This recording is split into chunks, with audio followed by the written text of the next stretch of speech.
여러분, 오늘 아침에 눈 뜨자마자 습관처럼 물 한 잔 드셨습니까? 지금 이 영상 보시는 분들 중 상당수는 당장 멈추셔야 합니다. 아무 생각 없이 반복하는 그 아침 습관 하나가 콩팥을 서서히 늙게 만들고 결국은 평생 기계에 의존하는 삶으로 이어질 수 있다는 사실 알고 계셨나요? 콩팥은 정말 무서운 장기입니다. 아파도 아프다고 말하지 않고 기능의 70%가 망가질 때까지 아무 신호도 주지 않습니다. 그래서 문제를 알아차렸을 땐 이미 되돌리기 어려운 경우가 많습니다. 저는 30년간 콩팥 노화를 연구해온 박사 박도연입니다. 현장에서 수많은 어르신들을 만나왔고 가장 많이 들은 말은 늘 같았습니다. 조금만 일찍 알았더라면 하는 후회였습니다. 그래서 오늘은 복잡한 이야기 하지 않겠습니다. 비싼 보약도 아니고 위험한 방법도 아닙니다.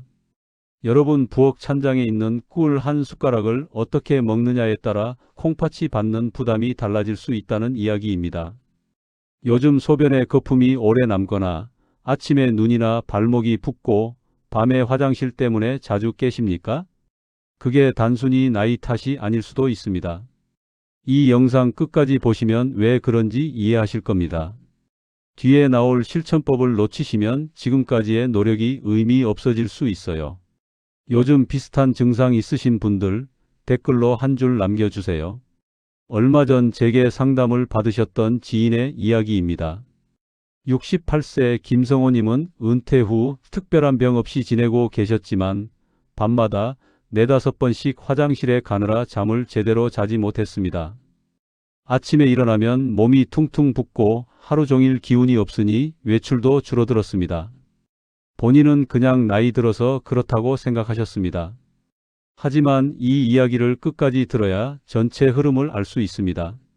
생활 습관을 하나씩 살펴보니 아침마다 눈 뜨자마자 차가운 물을 벌컥 마시고 오후엔 달달한 커피를 습관처럼 드시고 계셨습니다. 작은 습관이었지만 콩팥에는 계속 부담이 쌓이고 있었던 겁니다. 아주 사소한 변화부터 시작했습니다. 아침에는 미지근한 물에 꿀을 아주 소량 타서 천천히 마시게 했고 오후엔 커피 대신 따뜻한 꿀차로 바꿨습니다. 밤에는 소량의 꿀만 입에서 녹여 드시게 했습니다. 한 달 뒤 김성호님은 밤에 깨는 횟수가 눈에 띄게 줄었고 아침 붓기도 한결 가벼워졌다고 하셨습니다. 이런 변화는 특별한 사람이어서가 아닙니다. 여러분도 충분히 경험하실 수 있는 일입니다.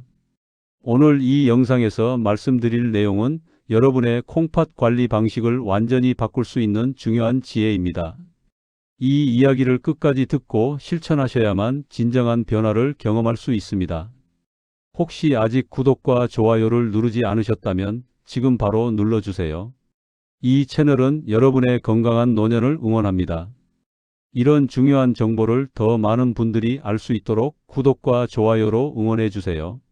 끝까지 보시면 왜 지금 당장 여러분의 작은 습관을 바꿔야 하는지 분명하게 깨닫게 되실 겁니다. 마지막에 나올 단 하나의 습관이 모든 것을 바꿀 수 있습니다.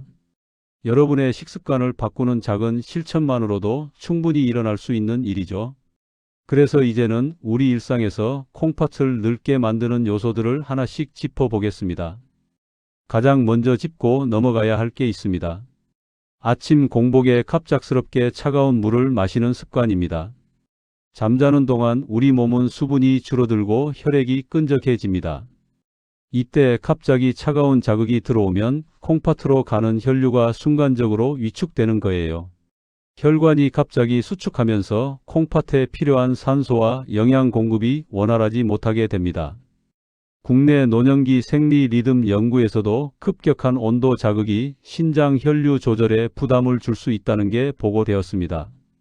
특히 60대 이상 어르신들은 혈관 탄력성이 떨어져 있어서 더 민감하게 반응한다고 합니다. 아침에 일어나자마자 찬물을 마시면 몸이 깨는 느낌이 들어서 좋아하시는 분들이 많은데 그게 오히려 콩팥한테는 엄청난 스트레스가 되는 겁니다. 제가 만난 72세 이정수님은 평생 차가운 물을 벌컥 마시는 습관이 있으셨는데 아침 습관을 바꾼 뒤 소변 색과 붓기가 눈에 띄게 달라졌다고 말씀하셨어요. 처음에는 미지근한 물이 뭔가 심심하고 개운하지 않다고 하셨는데 일주일만 지나니까 오히려 몸이 훨씬 편해지는 걸 느끼셨다고 합니다. 그래서 아침에는 40도 안팎의 미지근한 물을 천천히 마시는 게 좋습니다. 벌컥 마시는 습관은 꼭 피하셔야 해요. 여러분은 아침에 물을 어떻게 드시고 계신가요? 그 다음으로 넘어가 볼게요. 과한 당분 섭취가 문제입니다. 당분이 많으면 콩팥은 이걸 걸러내기 위해 과부하 상태에 놓입니다. 하루 종일 쉬지 않고 일하는 거나 마찬가지예요. 노년기당 대사 연구에서 혈당 변동이 신장 부담과 직접 연관된다는 게 확인되었습니다. 특히 단맛을 한 번에 많이 섭취하면 콩팥이 감당할 수 없는 양의 노폐물이 쌓이게 됩니다. 혈당이 갑자기 올라가면 콩팥의 미세한 혈관들이 손상을 받습니다. 이 혈관들은 머리카락보다 가늘어서 한 번 손상되면 회복이 어렵습니다. 그래서 당분 섭취를 조절하는 게 정말 중요합니다. 많은 분들이 과일은 건강에 좋다고 생각해서 한꺼번에 많이 드시는데 과일도 당분이 많으니 적당량만 드셔야 합니다. 65세 최영자님은 달달한 간식을 하루에 여러 번 드시는 습관이 있으셨는데 이걸 줄이자 오후만 되면 느껴지던 피로가 확 줄었다고 하셨어요. 단맛은 소량으로 나눠 섭취하는 게 핵심입니다. 많이 먹으면 오히려 독이 됩니다. 여러분은 하루에 단 음식을 얼마나 드시나요? 여기서 중요한 게 또 있습니다. 수분 섭취의 타이밍이 잘못되면 문제가 생깁니다. 물을 안 마시는 것도 문제지만 잘못 마시는 것도 큰 문제예요. 낮엔 전혀 안 마시다가 밤에만 몰아서 마시는 분들이 계십니다.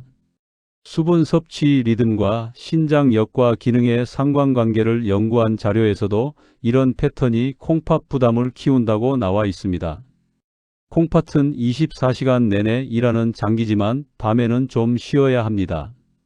그런데 자기 전에 물을 많이 마시면 밤새 콩팥이 일을 해야 하니까 제대로 쉴 수가 없습니다.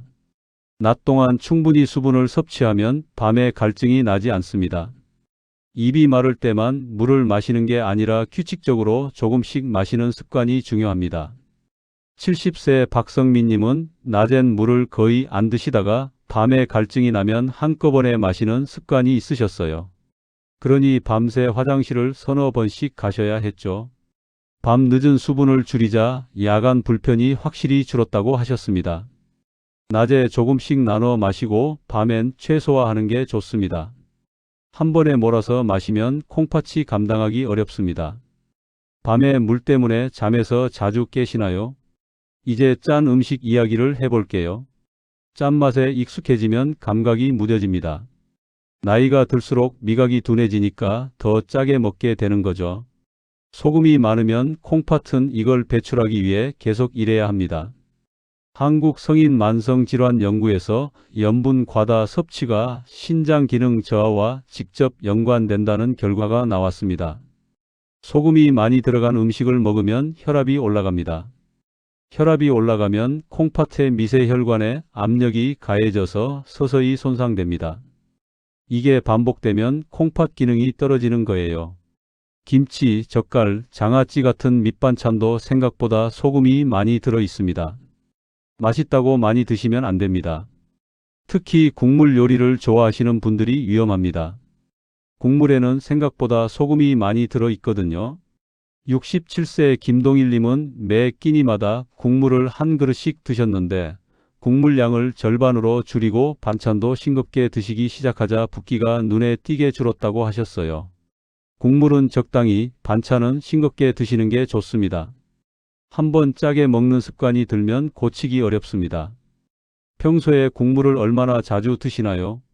또 하나 놓치기 쉬운 게 있습니다. 가공식품입니다. 편하다는 이유로 즉석식품, 냉동식품을 자주 드시는 분들이 계십니다. 이런 제품들에는 보존을 위해 소금과 첨가물이 많이 들어갑니다. 콩팥은 이런 화학 성분을 걸러내느라 과부하 상태가 됩니다. 식품 첨가물과 신장 부담에 관한 국내 연구에서도 가공식품을 자주 먹으면 콩팥 노화가 빨라진다는 게 확인되었습니다. 라면, 햄, 소시지 같은 가공육도 문제입니다. 맛을 내기 위해 들어간 각종 첨가물이 콩팥한테는 독입니다. 편의점 도시락도 마찬가지예요. 유통기한을 늘리려고 들어간 방부제와 조미료가 콩팥을 지치게 만듭니다. 가끔 드시는 건 괜찮지만 매일 드시면 문제가 됩니다. 71세 정미숙님은 혼자 사시면서 편의점 도시락을 자주 드셨는데 집에서 직접 만든 음식 위주로 바꾸자 소변 냄새와 색이 달라졌다고 하셨어요. 가능하면 집에서 만든 음식을 드시는 게 좋습니다. 편하다고 가공식품에만 의존하면 나중에 후회합니다. 평소에 가공식품을 얼마나 자주 드시나요? 마지막으로 짚고 넘어갈 게 하나 더 있습니다. 단백질 과잉 섭취입니다. 건강에 좋다고 해서 고기, 생선, 달걀을 너무 많이 드시는 분들이 계십니다. 단백질은 분해되면서 노폐물을 만들어내는데 이걸 걸러내는 건 콩팥의 몫입니다. 나이가 들면 콩팥 기능이 떨어지는데 단백질을 과하게 먹으면 부담만 커집니다. 노년기 영양과 신장 기능 연구에서도 적정량 이상의 단백질 섭취가 콩팥 여과율을 떨어뜨릴 수 있다고 보고되었습니다. 단백질이 분해될 때 나오는 질소 노폐물을 요소라고 하는데 이게 쌓이면 피로감이 오고 입에서 냄새가 나기도 합니다. 콩팥이 제대로 걸러내지 못하고 있다는 신호입니다. 69세 한철수님은 건강해지려고 매 끼니마다 고기를 드셨는데 적정량으로 조절하자 피로감이 줄고 소변 거품도 줄었다고 하셨어요. 단백질은 한 끼에 손바닥 크기 정도가 적당합니다. 많이 먹는다고 다 흡수되는 게 아니라 콩팥만 힘들게 합니다. 하루에 단백질을 얼마나 드시나요? 이제 꿀이 어떻게 이 흐름을 완화하는지 이어서 설명드리겠습니다. 자, 이제부터 본격적으로 꿀을 어떻게 활용하면 좋은지 말씀드릴게요. 가장 먼저 추천드리는 게 아침 공복 꿀물입니다. 밤새 쌓인 노폐물을 부드럽게 배출하는 데 도움을 줍니다. 차가운 물이 주는 갑작스러운 자극 대신 미지근한 물에 꿀을 조금 타서 천천히 마시면 콩팥이 받는 부담이 확 줄어듭니다. 꿀에 들어있는 천연 당분은 혈당을 급격하게 올리지 않으면서도 에너지를 공급합니다. 인공 감미료나 설탕과는 다릅니다. 콩팥에 부담을 주지 않으면서 몸을 깨우는 거죠. 특히 아침에는 몸이 수분을 흡수하는 능력이 가장 좋을 때입니다. 이때 꿀물을 마시면 효율적으로 수분과 영양을 보충할 수 있습니다. 뜨거운 물은 피하셔야 합니다. 꿀에 좋은 성분이 파괴될 수 있거든요. 미지근한 물 한 컵에 티스푼 하나만 넣으면 됩니다. 많이 넣는다고 더 좋은 게 아니에요. 적당량이 가장 중요합니다. 아침에 바로 실천 가능하신가요? 일어나자마자 습관처럼 하시면 몸이 달라지는 걸 느끼실 겁니다. 꿀이 목을 타고 내려가면서 위장을 부드럽게 깨우고 콩팥까지 편안하게 만듭니다. 그 다음으로 오후 꿀차를 말씀드릴게요. 커피 대신 선택하면 수분과 에너지를 동시에 보완할 수 있습니다. 오후만 되면 피곤해지고 졸음이 쏟아지는 분들 많으시죠? 그때 커피를 마시면 일시적으로 정신이 들지만 나중엔 더 피곤해집니다. 카페인이 콩팥에도 부담을 주고요. 커피는 이뇨작용이 강해서 수분을 빼앗아갑니다.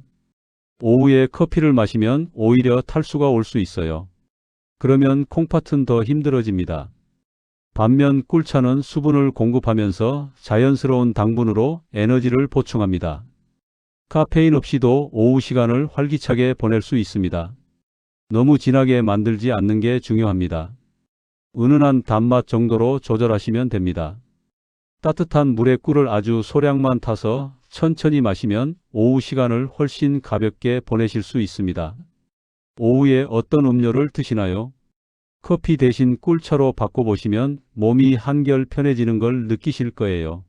자기 전 소량 섭취도 좋은 방법입니다. 밤사이 에너지 불안을 줄이는데 도움을 줄 수 있습니다. 밤에 자다가 자주 깨시는 분들이 있는데 혈당이 떨어져서 그런 경우가 많아요. 자기 전에 꿀을 아주 조금 입에 넣고 천천히 녹이면 밤새 안정적으로 주무실 수 있습니다. 밤중에 혈당이 너무 떨어지면 몸이 불안해집니다. 그러면 자연스럽게 잠에서 깨게 되고 화장실도 자주 가게 됩니다. 꿀의 천연 당분이 이런 불안을 예방해 줍니다. 많이 먹으면 오히려 잠을 방해할 수 있습니다. 티스푼 하나를 입에서 천천히 녹이는 게 핵심입니다. 물과 함께 삼키지 마시고 입안에서 녹이면서 천천히 흡수되게 하는 게 좋아요. 그래야 혈당이 급격하게 올라가지 않고 안정적으로 유지됩니다. 밤에 자주 깨시나요? 이 방법을 써보시면 숙면에 도움이 될 겁니다. 잠을 깊게 자면 콩팥도 제대로 쉴 수 있습니다. 여기서 중요한 게 하나 더 있습니다. 꿀의 종류를 어떻게 선택하느냐입니다. 시중에 나온 꿀이 워낙 많다 보니 뭘 골라야 할지 모르시는 분들이 많습니다. 가능하면 국내산 순수 꿀을 고르시는 게 좋습니다.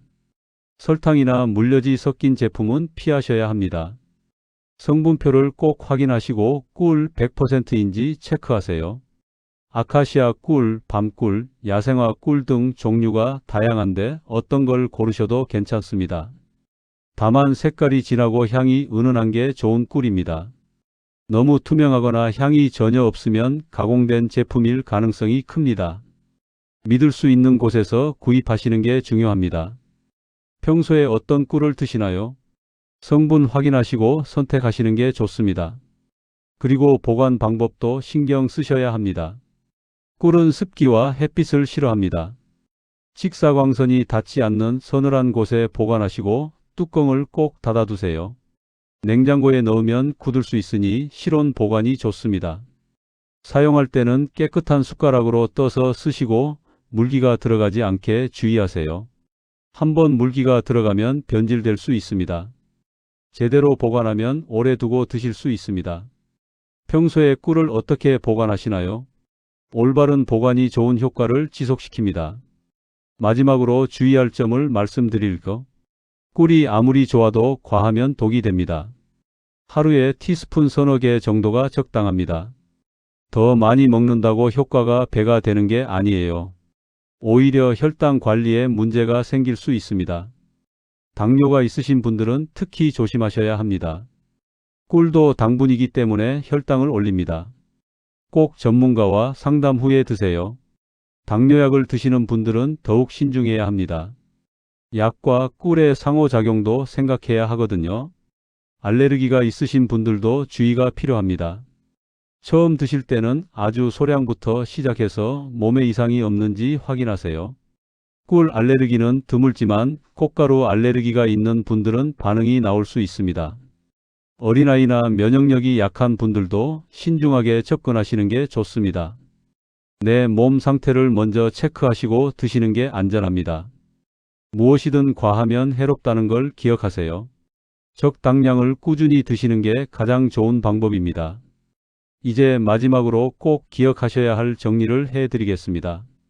오늘 이야기의 핵심은 간단합니다. 콩팥은 갑작스러운 자극과 과한 부담을 가장 싫어합니다. 잘못된 상식으로 반복하던 습관은 콩팥을 빠르게 늙게 만들고 반대로 작은 조절은 부담을 줄일 수 있습니다. 아침에 차가운 물을 벌컥 마시던 습관 대신 미지근한 꿀물로 부드럽게 시작하면 콩팥이 받는 충격이 확 줄어듭니다. 과한 단맛과 짠맛에 익숙해진 입맛을 소량의 꿀로 조절하면 콩팥이 쉴 수 있는 시간이 생깁니다. 밤에 자다가 자주 깨는 불편함도 자기 전 소량의 꿀로 완화할 수 있습니다. 잘못 관리했을 때의 위험은 생각보다 큽니다. 소변의 거품이 계속 나고 붓기가 사라지지 않고 피로가 쌓이고 결국 콩팥 기능이 절반 이하로 떨어지면 되돌리기 어렵습니다. 그때 가서 후회해도 이미 늦습니다. 하지만 제대로 관리하면 이야기가 달라집니다. 아침 붓기가 줄어들고 밤에 깨는 횟수가 줄고 소변 색과 냄새가 정상으로 돌아옵니다. 피로가 줄고 활력이 생깁니다. 오늘 당장 실천할 수 있는 단 하나를 고르라면 내일 아침 물 마시는 방식부터 바꿔보시길 권합니다. 눈 뜨자마자 차가운 물 대신 미지근한 물에 꿀을 조금 타서 천천히 마셔보세요. 그 작은 변화가 여러분의 콩팥을 지킵니다. 다음 영상에서는 콩팥 수치를 망가뜨리는 의외의 음식 습관에 대해 더 자세히 이야기해 보겠습니다. 많은 분들이 건강에 좋다고 믿고 먹는 음식이 오히려 콩팥에 부담을 주는 경우가 있습니다. 그 진실을 낱낱이 밝혀드릴게요. 이 영상이 도움되셨다면 구독과 좋아요로 응원해 주시고 가장 공감된 부분이나 현재 겪고 계신 증상을 댓글로 남겨주세요. 여러분의 작은 관심이 더 많은 분들에게 도움이 됩니다. 끝까지 시청해 주셔서 감사합니다.